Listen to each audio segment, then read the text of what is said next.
living room with his bags packed. He was leaving me. So the story begins when, a couple years before that, I moved back to Argentina, where I had spent a semester in college and had made a bunch of friends and fallen in love with it. So I went back to live there. And I had two friends from Buenos Aires who rented an apartment. It was this amazing apartment in a great neighborhood. They had tons of friends, and I immediately became part of their inner circle. And it was a great time. We'd host huge dinner parties and go dancing all night and travel. And I was able to sort of reinvent myself, shed all of my identities I'd ever had, and become a new person in this Argentinian world. I met Tati at a party, actually, soon after I moved there. We had a housewarming party and invited everyone we knew. And at some point during the night, one of my friends came over and said, "That guy wants to get high with you." So I did. But I was drawn to him immediately. He was a wild guy. He was really spontaneous and fun and would just as likely whisk me away to some cabin in the woods as he would stand me up on a street corner and then not come around for a few days. It was pretty tumultuous, but I chalked it up to his free spirit. He was a live-in-the-moment kind of guy, and he was the perfect missing link in my Argentinian fantasy. I was going to change him. I was going to be the one. We'd have little Argentinian babies.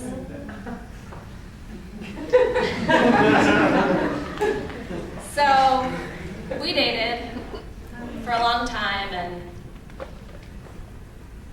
there were some really good times and there were some really shitty times. Like the time he showed up at the bar we'd all hang out in with some woman he wanted to sleep with from his job. And then come crawling back later and apologize and be adorable, and I'd take him back because I needed this fantasy to keep going. Eventually, I realized that I wasn't really going to live in Buenos Aires for my whole life, and my dad was getting older, and I wanted to go to grad school, so I decided to move back to New York. And he had to come with me, of course, because got to make those babies and do that thing.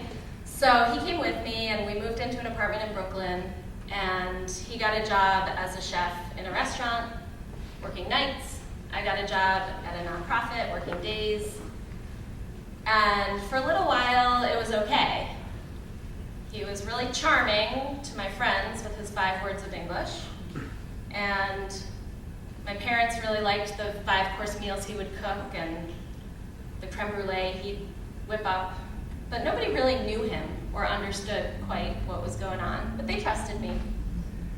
And then his visa was about to expire, and we had no money to travel, so we decided to get married because we were in love, and that's what you do. So, we decided to have a small ceremony barefoot on the beach, and he had some hesitations because he's so spontaneous and this is so traditional, but he went along with it. But then, shockingly, our parents had a different idea for the wedding. So his whole family came up from Argentina, and my parents invited all their friends I had never met, and all of a sudden, we were having a huge wedding. I wore a gown, he wore jeans.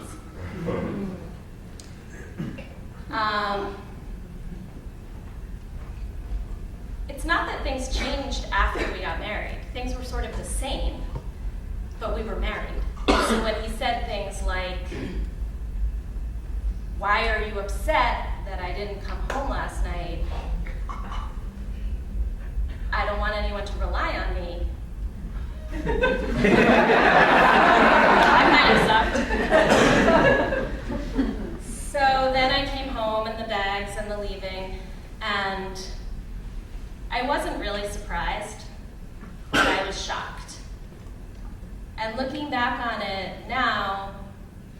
was ashamed. And I didn't know how I was going to tell my world what I had done. And remembering back to that first party when I met him, one of his really good friends came up to me and said, "Amy, don't do this. He's a really nice guy, but you're going to get hurt."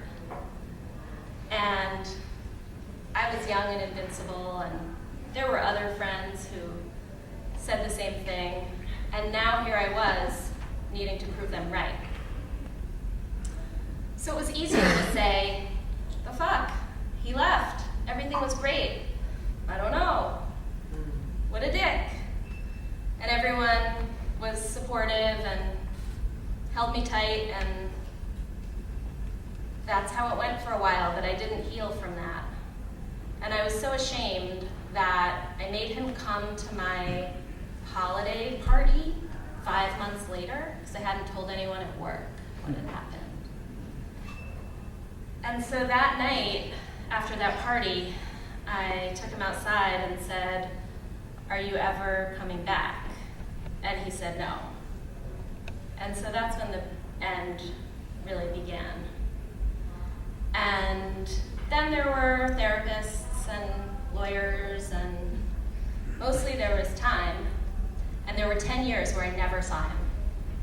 And during those 10 years, my life unfolded to pretty much where it is today, and I was able to have a real and honest relationship with someone in the audience.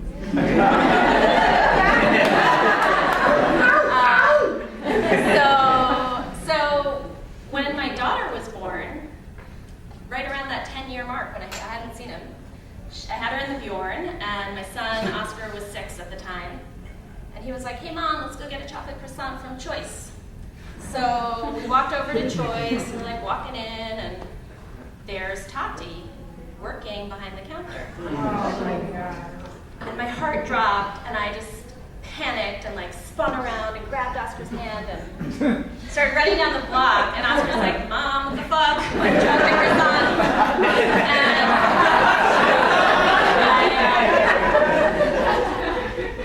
So I actually called my best friend and was like, "Lila, what do? I just saw Tati at Choice." And she was like, "Just go talk to him.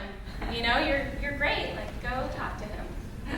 So I went in, and actually he came out, and we talked for a long time and filled each other in on the 10 years that had gone by. And in his kind of roundabout, indirect way, he sort of apologized for having hurt me so much, and it was really nice. And so then we talked for a while, actually, and then I started leaving with my kids, and Oscar's like, "Mom, who was that guy?" And I realized in that moment, like, shit, he doesn't know this story about me. He doesn't know, his whole image of me is going to be shattered, and divorce, what's divorce? He doesn't even know. And so I'm like panicking, and I look at him, and I say, "Oscar, before I met Daddy, I met Tati.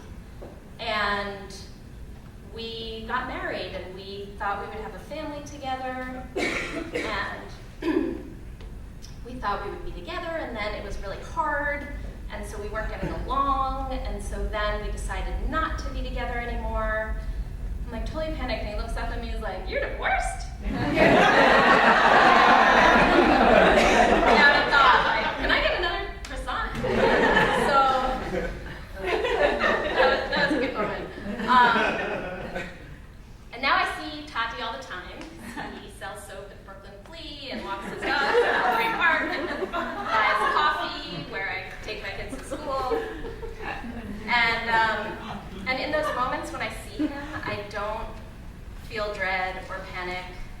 My stomach doesn't drop. I actually feel gratitude for having lived through that experience and for where it has brought me today.